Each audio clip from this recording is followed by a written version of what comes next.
My wife's wedding vows were strange. "I will be there for you, day or night," she said. "And the time between times." That raised an eyebrow, but not my suspicions. I had blindly loved Abigail Thorp for 6 years. As we stood at the altar, her peculiar wedding vows seemed endearing. She was only adding a little sprinkle and spice to the ceremony, as she did with all things. That was what I'd naively believed. "Richer or poorer, in sickness and in health," Abigail continued. "Glued or unglued." My second eyebrow raised, levelling with the first. "I will protect you," my fiancée said. "You will be safeguarded during your resting hours. You are my world, a vessel for my love, my prosperity, my future. And I hope to be a vessel for you, a provider, an abundant source of wealth, joy, and love. I love you, Noah." "Okay," I slowly replied, smiling uncertainly at Abigail's speech. "Are you just trying to delay saying I do?" The crowd laughed. Ever the aspiring comedian, I grinned smugly. I was oblivious to the significance of the union being forged. "I'm ready for your vows, Noah." Abigail warmly caressed my hands whilst looking at the vicar. Yes," the man stammered, dumbfounded by her vows. "Right, Noah?" I cleared my throat. "That was lovely, Abigail. What version of ChatGPT were you using? I didn't get anything like that." My fiancée rolled her eyes and shook her head. "All right," I chuckled. "I'll be serious, okay?" I summoned a deep breath, unmasking the clown to reveal a vulnerable man. "Abigail, there is no other woman quite like you," I said. "From the moment we met, I was drawn to you. The only person goofier than me. I knew that I had to marry you, if only to prove to my parents that, comparatively, I'm not that weird." I heard my mother and father chortling from the front row. "You are boundlessly kind, intelligent, and beautiful. My one and only love, in this lifetime, and any lifetime," I continued, pausing for the obligatory utterances of gooey approval from the crowd. "Aww." "I love you, Abigail." "And do you promise to be a vessel for my love?" she pressed, fidgeting on the spot. That was the only odd question which didn't surprise me. It was a vow my fiancée had requested, that we would both be love vessels for one another. Abigail had always been a poet, all teasing aside, and I viewed her entire declaration as a typical Abby oddity. The vessel vow was no different. It was just her unusual form of love language. Some sort of innuendo, perhaps, I thought, stifling a grin. "I promise to be a vessel for your love," I agreed. Once the words escaped my lips, I caught a glimpse of something in Abigail's left eye, the fleeting reflection of a shadow in the corner of the church. A man, a misshapen man. And it came with the sensation of my brain being painfully clamped. Only for a moment, but long enough to make me wince. "Noah?" the vicar asked, noticing my brief flinch. I'm fine," I muttered, shaking my head to free the pins and needles. Abigail smiled, but it was a faux smile, not the adoring one I'd come to know over the years. It is time for the declaration of intent.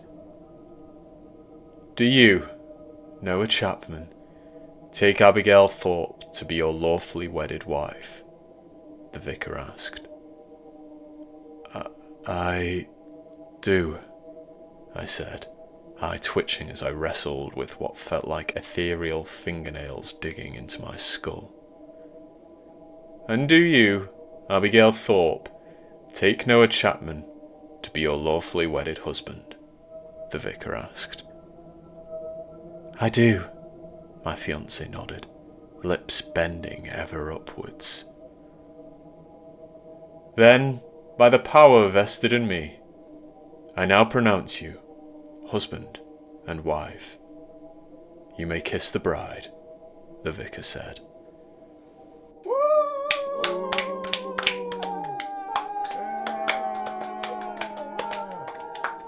The crowd roared with applause as my mouth met Abigail's pursed lips. Much like her smile, much like that entire ceremony, it was nothing like any other kiss we'd shared. I had never felt both warm and cold from her touch. I'd never felt that way from anything.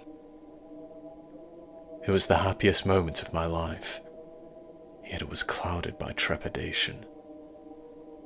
A clinging fear. However, what followed was not a scene of horror. My wife and I began a whirlwind romance, a relationship deeper than ever before. That swiftly flushed any doubts down the drain. The slight blip on our wedding day must have been jitters. That was what I chose to believe. A cliché, but one that made the most sense. The first bump in the road came a month down the line. The topic of our living situation arose for the 100th time. From her late parents, Abigail inherited the family home and a sizable plot of land. She wanted us to move there. Understandable, of course. However, I resented the idea of her relatives viewing me as a gold digger. Her great-aunt once made a chastising remark that stuck with me. Oh, everybody knows the Thorp name, she huffed to Abigail. I've got my eye on you, Chapman. The implication infuriated me. I was already financially stable before meeting Abigail. I worked as a senior software engineer. I didn't need the Thorp fortune. The house is yours, I told my wife. Do what you want with it, but don't feel that you have to include me. It's your inheritance. I'd rather not move into that place. Abigail groaned. Oh, stop being so stubborn, Noah. It's not a handout. Okay? We're married. What's mine is yours. Well, what about Chris? I pointed out. Isn't he interested in it? Does he not resent your parents for leaving the estate to you? He inherited a sizable sum of money, the yacht, and the lake house, Abigail said. My brother received just as much wealth as me. Does he see it that way? I asked.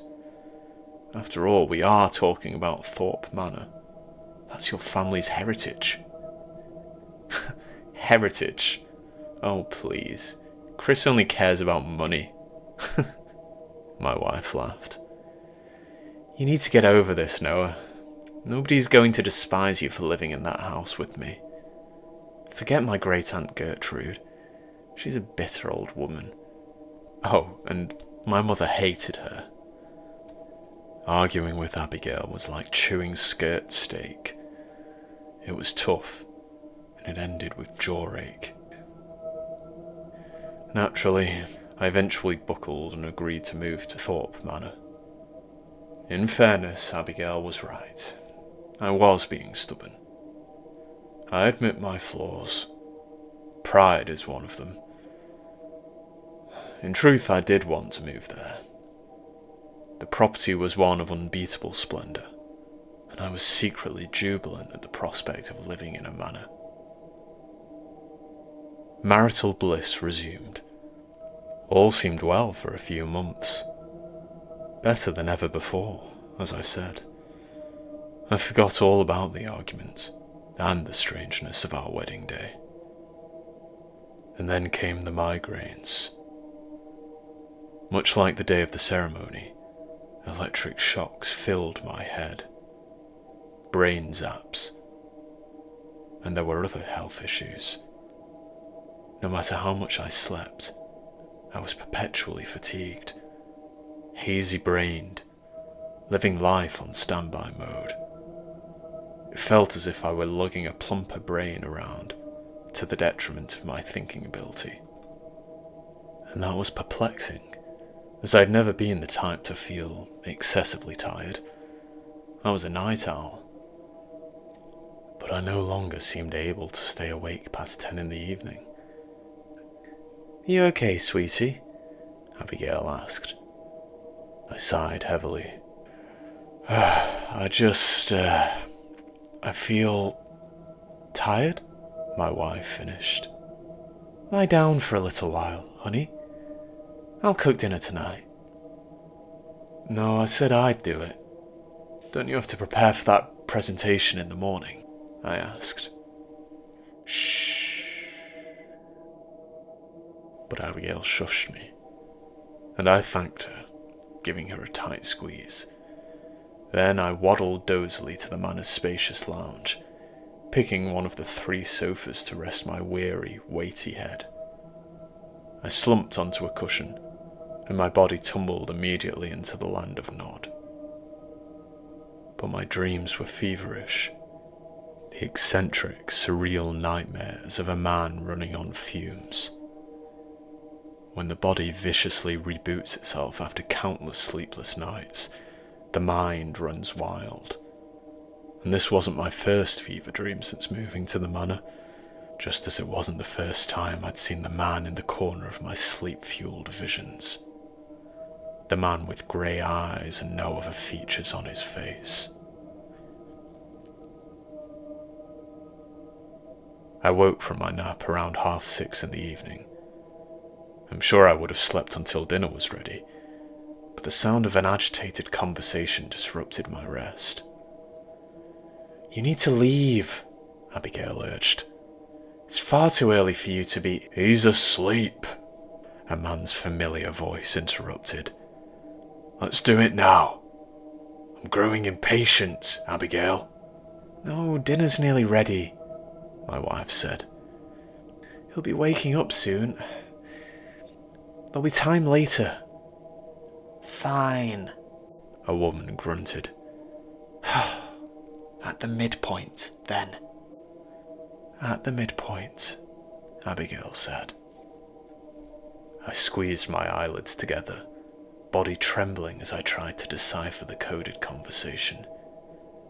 I was racking my brain to pinpoint those voices. During dinner, I was distracted. I wanted to confront Abigail about the mysterious visitors who left before I pretended to wake up. Of course, she would have known that I'd been eavesdropping, and something about the nature of their talk set me on the back foot. I felt exposed. Abigail had never made me feel exposed before. When we finally went to bed, I stayed awake with my eyes firmly shut. I anxiously awaited whatever scheme Abigail and her unknown accomplice had in store. I channeled my inner night owl, and I wasn't worried about nodding off. Nerves will keep me awake, I decided, as would the thunderstorm which brewed outside. However, I was baffled to be woken by my alarm clock around 7 in the morning. I'd failed to resist the pull of sleep, and the sinister connotations of that fact were starting to dawn on me. The exhaustion, the the excruciating headaches, the strangers in our home. Something wasn't even. And on this particular morning, I noticed another thing. The legs of my joggers were dirty and sodden. Have I been sleepwalking outside? I wondered. I wasn't convinced, so I didn't mention anything to Abigail. It was all connected somehow. My wife had something to do with it, and I devised a way to find answers. I would film myself, see whether I'd been getting up in the middle of the night, going for strolls, repeatedly bludgeoning my head perhaps. That might explain the migraines. There had to be a logical explanation for everything, even the conversation. You might have misinterpreted or misheard them, I suggested to myself. Or better yet, it may have been a dream. With renewed confidence, I crossed my fingers that the video footage would clear up everything. After setting up the camera, I went to bed with giddiness in my gut. I longed to wake and finally have some answers. Unfortunately, the next day, there were no damp patches or grubby stains on my clothes, and the video recording revealed that I slept through the night. Over the following days, this continued to be the case. I was starting to lose faith, until Chris came to stay. Much to my annoyance, Abigail's drunken brother, upon arriving at our manor, collapsed on the sofa.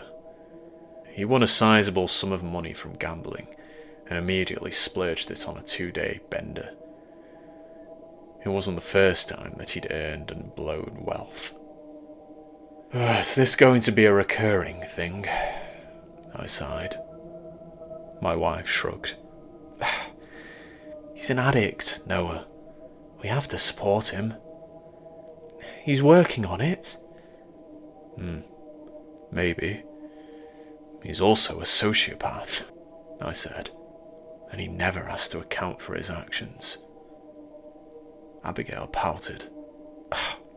Look, he's still my brother. Besides, he actually came here to clear his head. Right, I nodded disbelievingly, rubbing my own pounding forehead. Speaking of which, the migraines are back. I'm going to bed. Okay, sweetie, my wife said, planting a kiss on my sore brow. Sleep well. I hope you feel better tomorrow. The next morning, I woke to that familiar feeling of disorientation. And, for the first time, I was glad about it. I knew exactly what it meant. I rushed to my computer, uploaded the footage from the hidden camera, and fast-forwarded through the events of the previous night. What? I began. At midnight, Abigail's eyes opened fully. She lay on her back, as stiff as a plank, as if she'd never really been asleep, as if she were hardly human for that matter. My wife rose like a machine, and her stiff limbs carried her to the bedroom door. When she opened it, Chris entered. It's time. Is he ready? My brother-in-law asked. Abigail nodded. Good, the man replied, before clearing his throat. At the midpoint, you unglue. In a blur of motion too fast to track, something awful happened. My body divided. Abigail and Chris watched silently as my sleepwalking form rose, unbinding itself from the black, shadowy shape of a body left on the bed. My real-life jaw fell, and I watched as my wife and brother-in-law walked out of the room, followed by my zombified body. Atop the bed, there was only a black spectral form, a ghost that had my vague shape. It was a vibrating energy, with my outline rigidly frozen in place. Hyperventilating, mind crippled by existential dread, I shivered in front of the computer screen, watching an unmoving recording of some terrifying spirit. After half an hour, Abigail and Chris returned, followed seconds later by my shuffling, lifeless shell. "Are you satisfied?" my wife asked Chris. "Never," her brother coldly replied. "Are you?" "Yes," my wife said, tucking my body back into bed. It lay atop the black spirit. "Then why do you do the same?" Chris asked, offering a wicked smile. Abigail ignored him. "I am a vessel for your love. You glue." With those words, the dark spectre reunited with my body. Skin absorbed the blackened form. A second later, after rebinding, my recorded self started snoozing soundly. "I love him," my wife said. You love what he can give you," my brother-in-law taunted. "Good night, Abby." After her brother left the room, Abigail stood in silence for several minutes. She stared at the wall, panting heavily. I don't know what she felt. Rage, sadness, frustration. All I know is that her breathing suddenly slowed, until she looked entirely peaceful, serene, and then her head cracked to the side, facing the filming camera. I cried, falling off the desk chair. And as I climbed to my feet, my eyes were drawn to the shape in the real-life office's doorway. Abigail was home. "I've been waiting for you to wake up," she said. "Noah, I can explain." "What have you done, Abigail?" I asked. I didn't know how to tell." "I'm leaving," I said, charging towards the stranger in the doorway. "Day or night, heed your vow," she whispered. In a surge of excruciating agony, I felt my body tear in two, and by the time I realized that, I was left staring at my own physical form. It stood before me like a statue. I was a disembodied spirit, enduring a terrifying out-of-body experience. "Don't worry," Abigail said, leaving my paralyzed spirit behind as she led my physical shell out of the room. "I'll fix you."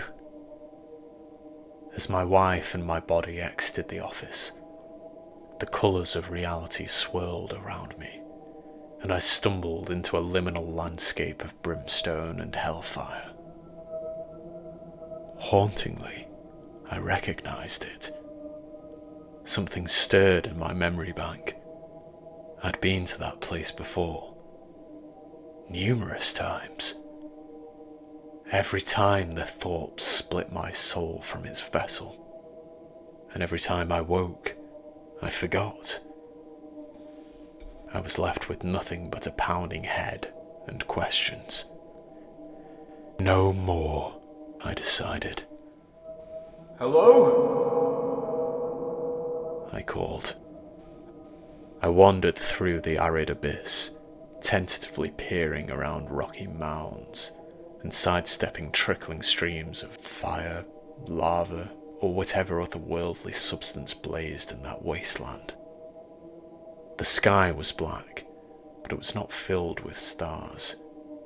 It was an infinite emptiness.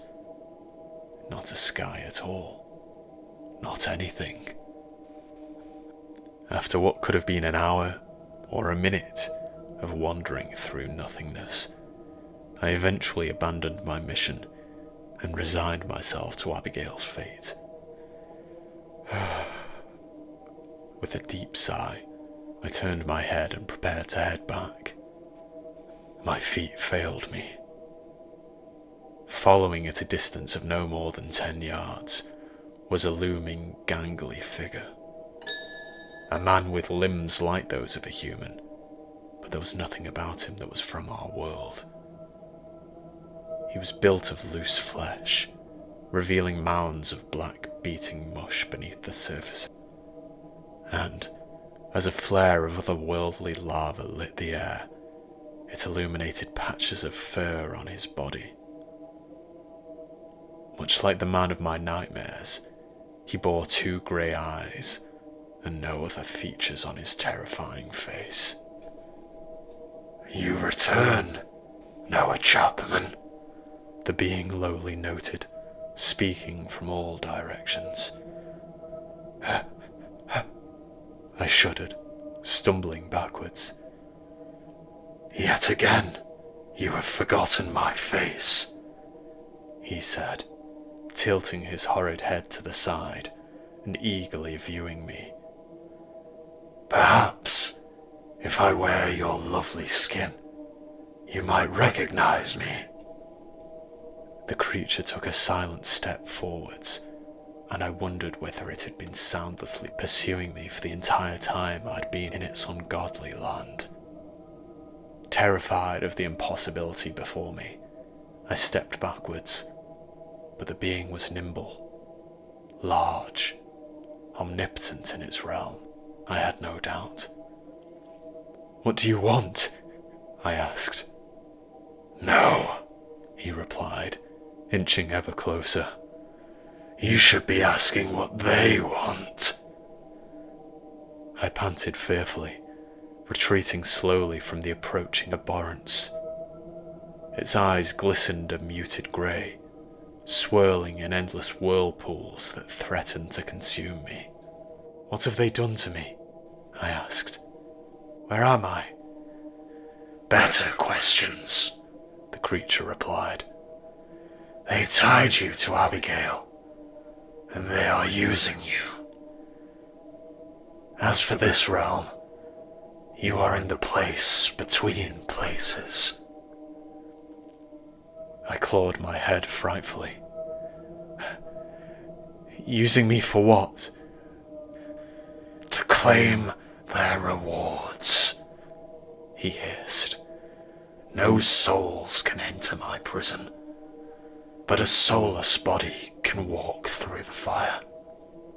It can do their bidding." "But I have a soul, and I'm here," I pointed out. "This isn't my prison. Neither of us are really here, because there is no here." "What do you mean?" I cried. You always ask that question." "I tire of explaining this," it growled. "I am Temnor, and I offer gifts to those who sustain me, Noah Chapman. The hovel by the lake, that is the place in which I have dwelled for 50 rounds of the sun. The Thorps imprisoned me, and now they feed me. You are my feast." "You made a deal with the Thorps?" I asked. "I must survive," Temnor answered. "I cannot live in a cage. The Thorps bring me your soulless body. They unglue your spirit from it, bringing me an empty husk, a shell through which I can walk the mortal world for a half hour at the midpoint. In return, I give them whatever they desire. 1 gift per visit. You possess me, I whispered. People cannot be possessed, Noah Chapman.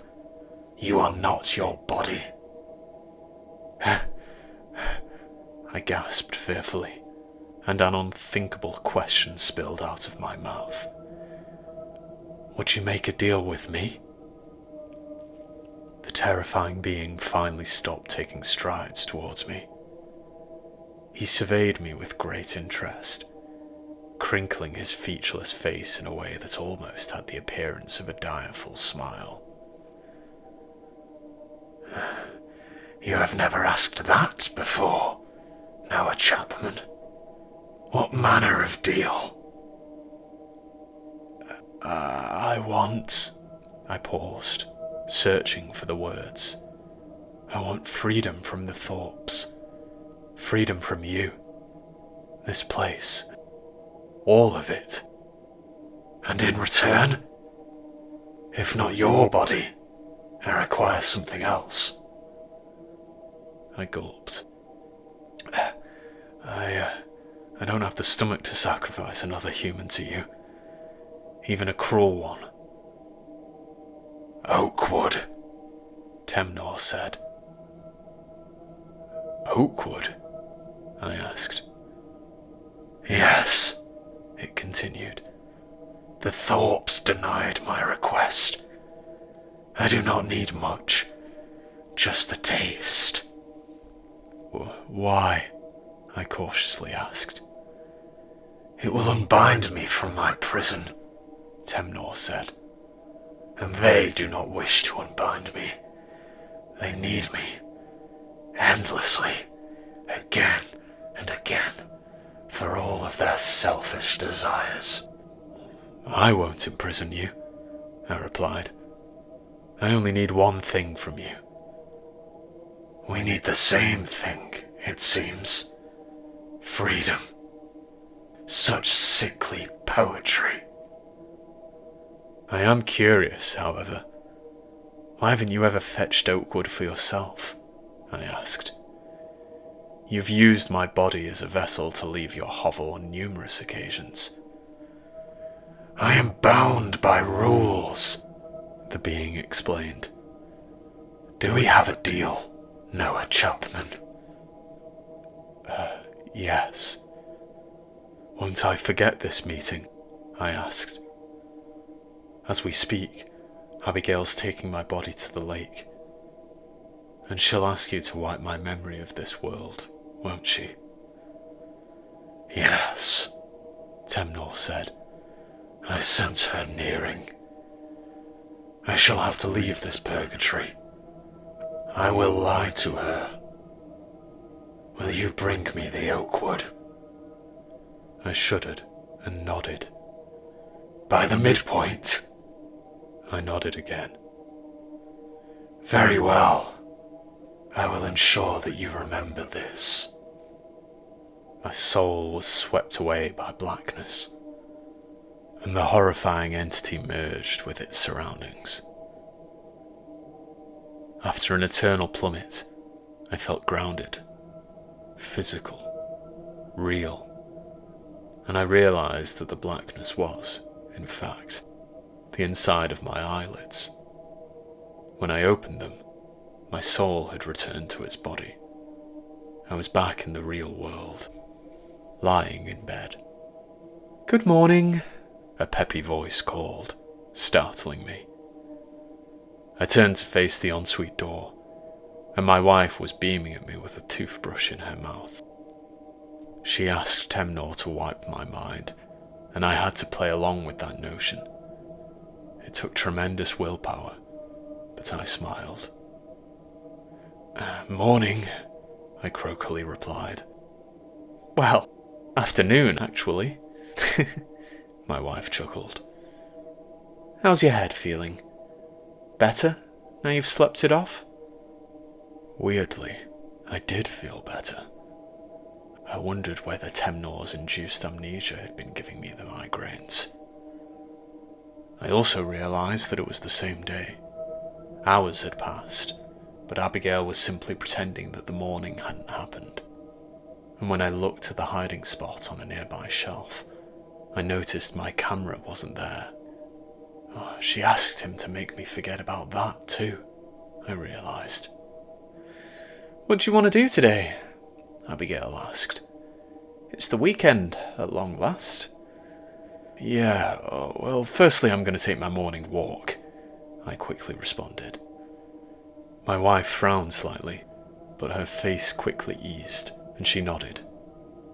Fortunately, I did like to stroll around the property every morning, so there was nothing out of the ordinary about that. What had clearly aroused suspicion, however, was the fact that my voice had been filled with such urgency. Before Abigail had the opportunity to piece anything together, I was already out of the house, and I beelined straight for the car. I knew of a nearby road lined with oak trees, and all Temnor needed was a sliver of wood. The smallest amount, and he would be free. I would be free. And as I pulled down the driveway, I took a quick glance in my rearview mirror. Abigail was standing on the front steps. I gasped, flooring the pedal. She knew I was lying. She could read my face, and I knew that she was smart enough to figure out what that meant. "It's fine. In fact, I shouldn't ever return," I thought. "She can't have my body. I'm running far away." "She can have you," Temnor's unmistakable voice whispered. "Wherever you go, she can summon your vessel at the midpoint." I shivered fearfully at the sudden sound in my head, and my eyes were drawn to the property's passing lake. It lay just beyond a small cluster of trees, the tiny forest, and my body drained of all warmth when I spotted a lurking shape in the pines. Long-limbed, grey-eyed, and not quite human. Casting my eyes back to the long driveway, I floored the accelerator and slipped through the manor's main gates.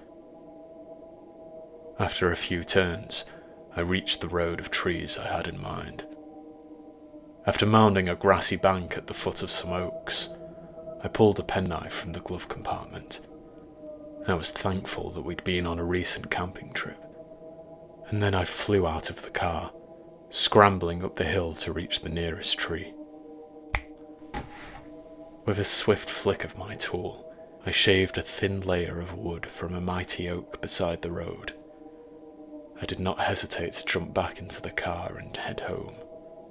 When I returned, however, the atmosphere felt different. I trundled tentatively through the main gates and dreaded what I might find at the lake. Abigail and Chris armed to the teeth, ready to massacre me on the spot. But finding nothing would have been worse. I drove onto the grass, heading towards the trees which formed a barrier between the property and the lake. That was when I saw them. 4 figures, standing in a small clearing before the water.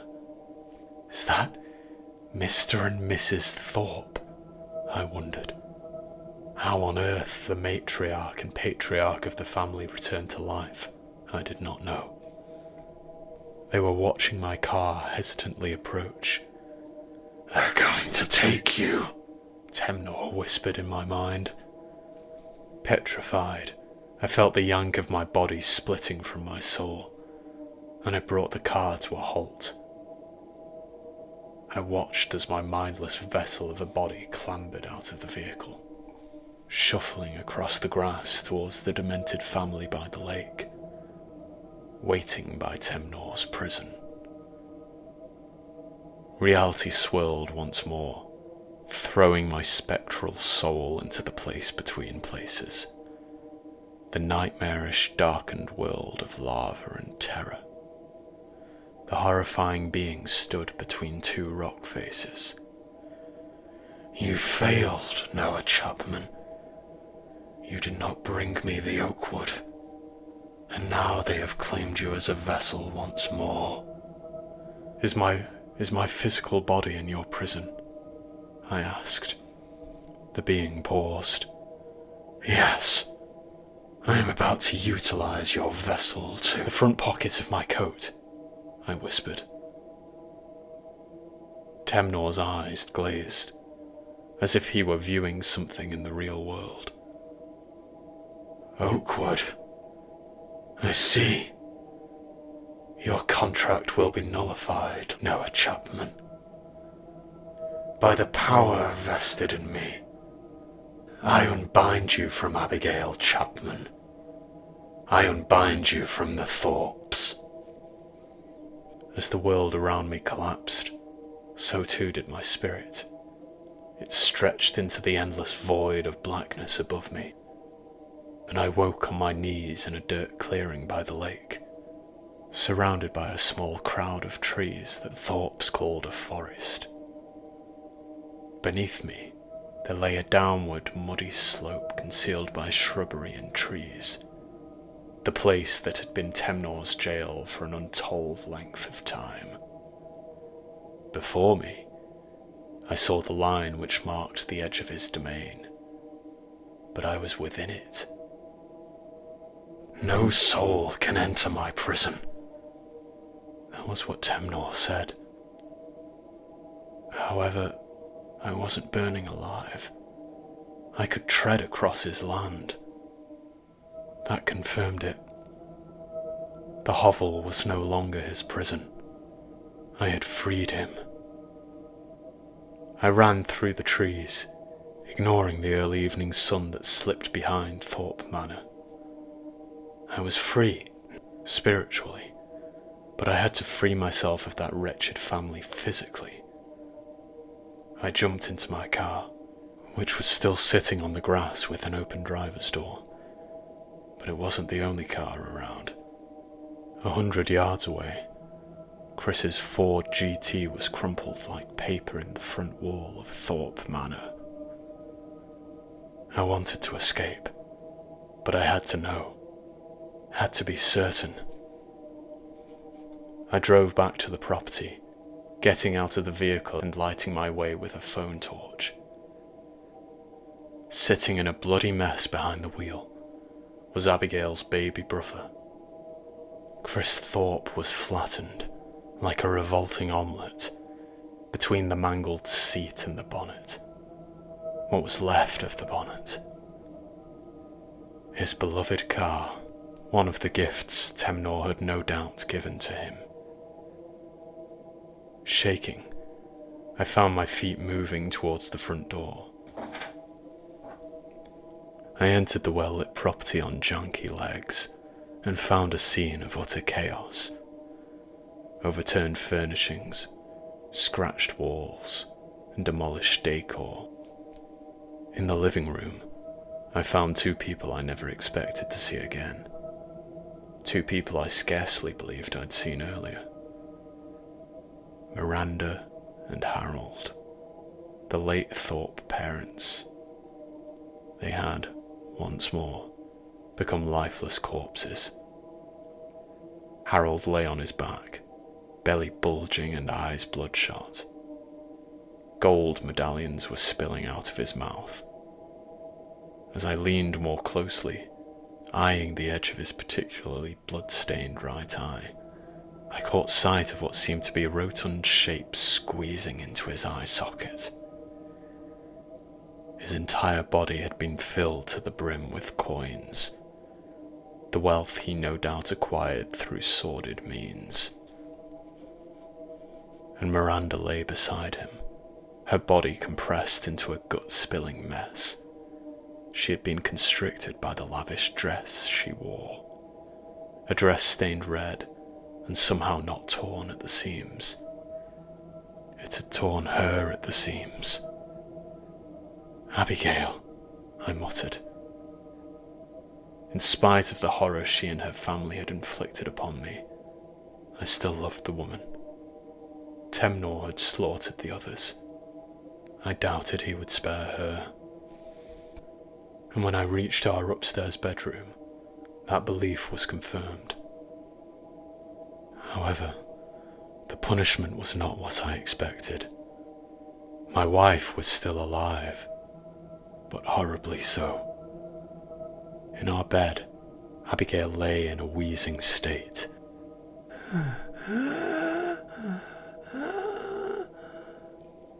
She had aged beyond the years of any mortal being. Aged beyond comprehension, to the extent that it seemed vile for Temnor to keep her alive. A punishment worse than anything the others had experienced. Noah, Noah, my wife whispered, struggling to breathe with withered lungs and a crumbling body. When I walked to Abigail's bedside, I wasn't brave enough to touch her. I feared that she might become an ashy mound in my fingers. "Why did you do this?" I asked. My wife tearfully mumbled, I didn't wish for cruel things, Noah. You have to..." "You did a monstrous thing to me," I interrupted. "You stole my body, my soul. Money that Dad spent poorly. Pretty things that turned Mum cold and callous. Successful investments that Chris squandered on hedonism and cruelty to others. But I only wanted to bring them back. Mum and Dad. And then I wanted us to be together forever. I wanted you to love me unconditionally. Oh, I was greedy, wasn't I? This is his punishment, killing me with age and heartbreak." "That's a lot of wants, Abigail," I whispered bitterly. "And your wishes came at the expense of me." No, it wasn't going to hurt you," Abigail insisted, eyes fading. "Look what it did to all of you," I said. "I only pray it upholds its end of the bargain." My wife's eyes widened. "What did you say? Bargain? Did you strike a deal with Temnor? Did you free it?" She gasped near soundlessly. I nodded. "Yes, I did. After you imprisoned him." "Imprisoned him?" Abigail asked. "Is that what he told you? We found him, Noah, locked away in the hovel. Somebody put him there long ago, for good reason." "You? Somebody else? I don't really care, Abigail," I said. This was the only way to free myself. My wife produced a single tear, all she had left to give.